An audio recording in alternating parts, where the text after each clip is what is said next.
자, 지난 시간까지 우리 수열의 수렴과 발산에 대해서 알아봤었죠. 이번 시간에는 이 수렴과 발산 중에서 수열이 수렴하는 경우에 극한값이 존재할 거 아니야. 그 극한값을 어떻게 구해낼 것인가, 어떻게 계산해낼 것인가에 대한 구체적인 방법을 배울 겁니다. 자, 다시 말하면 시험에는 얘가 나온다는 뜻입니다. 그렇죠? 그러니까 여러분들 정신 바짝 차리고 다 같이 한번 살펴보도록 하죠.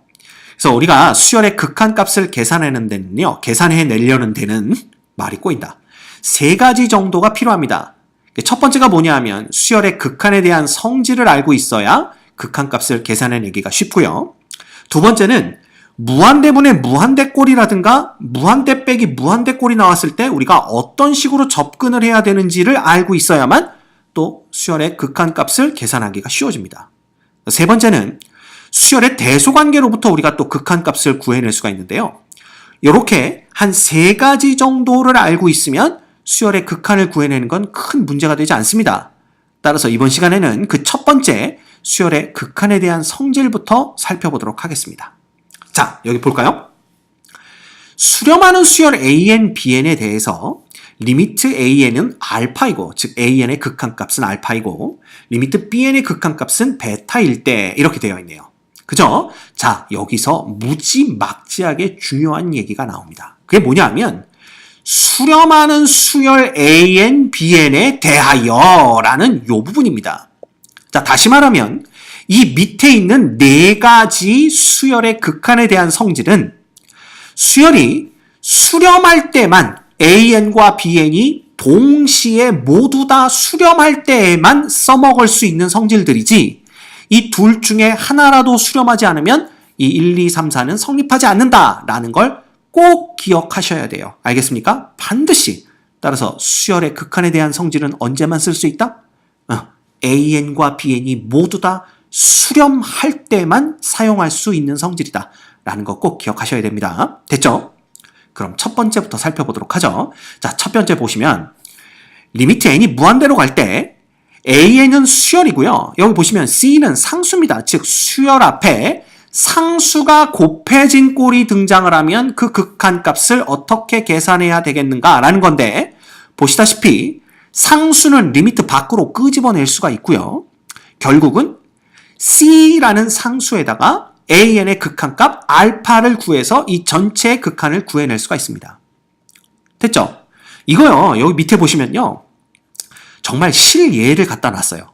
예를 들면 두 수열 AN, BN이 AN은 3.2, 3.02, 3.002, 3.000이잖아. 즉 3으로 점점점 다가가고 있습니다. 수열 AN이. 따라서 이 경우에 리미트 n이 무한대로 갈 적에 AN은 얼마라고 볼 수가 있어? 3이라고 볼 수가 있죠. 그쵸? 자, 그 경우에 1번 봐봐. 만약에 수열 AN의 각항을 2배 하여 만든 수열 2배의 AN을 본다면 얘의 2배니까 이 AN은 6.4, 6.04, 6.004로 갈 거고요. 보시다시피 얘는 리미트 n이 무한대로 갈 때의 2배의 AN이라는 놈은 6으로 다가가는 것을 볼 수가 있죠.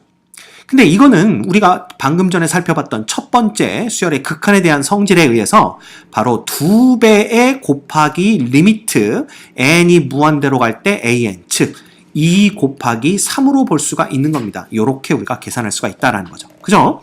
이거는 굳이 이렇게 보지 않더라도 상식적으로 당연히 성립하는 그러한 성질이 됩니다. 그 다음 두 번째 보자. 리미트 n이 무한대로 갈 때 두 개의 수열 AN, BN을 더하거나 뺀 것의 극한값은 각각의 극한값을 더하거나 뺀 것, 즉 알파 플러스 베타이거나 혹은 알파 마이너스 베타인 거와 똑같다라는 겁니다. 여기 복부동순이란 말이 뭐예요? 라고 물어보는 학생들이 가끔 있는데 겹친 부호들은 동순이다 라는 뜻입니다. 같은 순서다. 즉 위에 있는 플러스들은 플러스들끼리 보면 되고 아래에 있는 마이너스들은 마이너스들끼리 보면 된다라는 뜻이 됩니다. 이해가 되죠? 자, 이것도 우리가 여기서 그죠? 보시면 이때 BN이라는 수열은요 2.1, 2.01, 2.001 이렇게 가는 수열이니까 당연히 리미트 n이 무한대로 갈 적에 bn은 2로 수렴하게 된다라는 걸 볼 수가 있습니다. 그렇죠? 자, 그때 이 두 개 수열을 더한 걸 써보면요. 요렇게 두 개 더하니까 5.3이고요. 요렇게 두 개, 두 번째 항끼리 더하면 5.03, 5.003, 5.0003 이렇게 되기 때문에 결과적으로 리미트 n이 무한대로 갈 적에 an 더하기 bn이라는 이 극한값은 뭐가 되는 거야? 바로 리미트 an의 극한값 3에다가 리미트 bn의 극한값 2를 더해서 5가 된다라는 걸 우리가 볼 수가 있는 거죠. 그죠? 뺀 것도 마찬가지입니다. 이 두 수열을 빼서 생각을 하면 1.1, 1.01, 1.001 이렇게 될 거고요. 결국 얘가 1로 수렴하게 되는데 이 1로 수렴한다라는 것은 결국 어디에서? 리미트 an의 수렴값 3에서 리미트 bn의 수렴값 2, 극한값이죠. 극한값 2를 뺀 1에 수렴하게 된다라는 것을 우리가 볼 수가 있는 거죠. 네, 어렵지 않습니다. 그래서 이것도 마찬가지로 우리가 생각하실 수가 있고요. 세 번째부터는 이제 상상할 수 있겠죠. 리미트 an과 bn을 곱한 것의 수렴값, 극한값은 리미트 an의 극한값에 리미트 bn의 극한값을 곱한 알파 곱하기 베타가 된다. 이것도 마찬가지입니다. 이건 여러분이 한번 해보세요. an과 bn을 곱했을 때 어느 값에 가까워지는지 확인해 보시면 됩니다. 자, 네 번째, 리미트 n이 무한대로 갈 때 bn분의 an의 극한값은 리미트 bn의 극한값 분의 리미트 an의 극한값이죠. 그죠? 그래서 베타분의 알파가 됩니다. 근데 여기서 또 조심해줘야 될 거 하나가 뭐냐 하면 바로 이 bn은 분모에 있는 놈이기 때문에 bn이 0이 되면 안 된다. 알고 있죠? 분모가 0이 되면 안 된다라고요. 또한 그 극한도 분모에 있는 베타가 0이 아닌 경우에만 우리가 이렇게 쓸 수 있다라는 겁니다.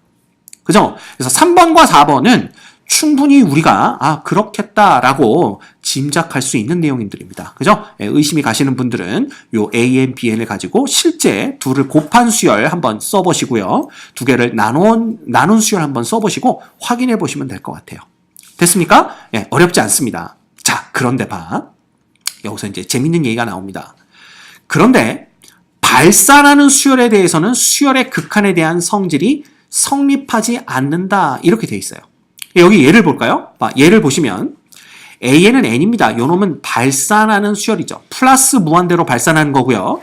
B는 뭐야? n분의 1, 0으로 수렴하는 수열입니다. 자, 이때 리미트 n이 무한대로 갈 때 an, bn 이렇게 요 놈의 극한이 뭔지를 구하세요 라고 했다고 해서 an은 무한대로 발산하니까 무한대, 그 다음에 곱하기 bn은 0으로 수렴하니까 0. 그러면 어떤 수에다가 0을 곱하면 무조건 0이 되는 거니까 얘가 암만 큰 수가 온다고 하더라도 얘는 0이구나. 이렇게 생각하면 큰일 난다라는 뜻이 됩니다. 이거 아닙니다. 이거 절대 아닙니다. 그죠? 이거 아닌 건 빨강색으로 빡빡 쳐야 되겠다. 그죠? 자, 그러면 이건 어떻게 계산해야 돼? 보시다시피요. 그죠? 리미트 n이 무한대로 갈 적에 an은 n이잖아요.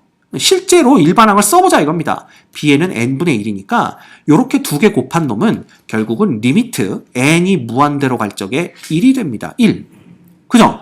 쉽게 말하면 상수 수열이 되는 거기 때문에 이 놈은 우리가 1로 수렴한다라는 걸 볼 수가 있습니다. 자, 이 예제로부터 우리는 극한에 대한 성질은요. 아까 뭐라고 그랬어? an과 bn이 모두 다 수렴할 때만 사용할 수 있는 성질이지 절대로 둘 중에 하나라도 수렴하지 않는 경우에는 사용할 수 없다라고 말씀을 드렸습니다. 따라서 이 경우, 즉 an이 무한대로, 양의 무한대로 발산하기 때문에 이때는 수열의 극한에 대한 성질을 사용해서는 안 된다라는 걸 보여주는 아주 좋은 이해가 됩니다. 알겠죠? 그러면 절대로 이렇게 계산하면 안 된다라는 거 보시면 되겠습니다.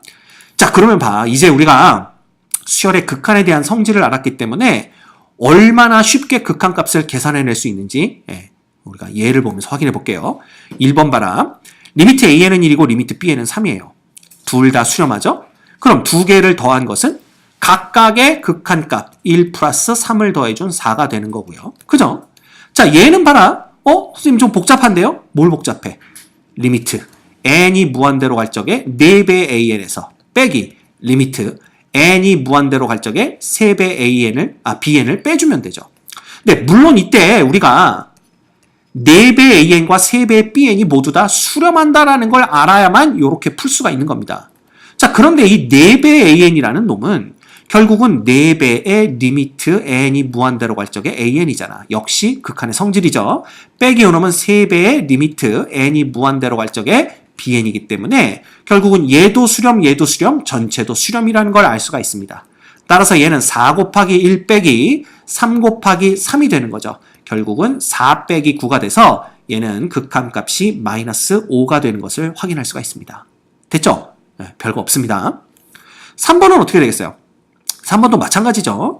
리미트 2를 앞으로 빼주시고 n이 무한대로 갈 적에 an, bn이 되는 거고요. 요놈은 다시 2하고 리미트 n이 무한대로 갈 적에 an과 리미트 n이 무한대로 갈 적에 bn으로 나눠주시면 됩니다. 그러면 2 곱하기 1 곱하기 3 해서 6이 된다라는 걸 금방 알 수가 있고요. 그죠? 그 다음 네 번째 bn분의 an. 얘는 너무 쉽네요. 그냥 여기서 볼까요?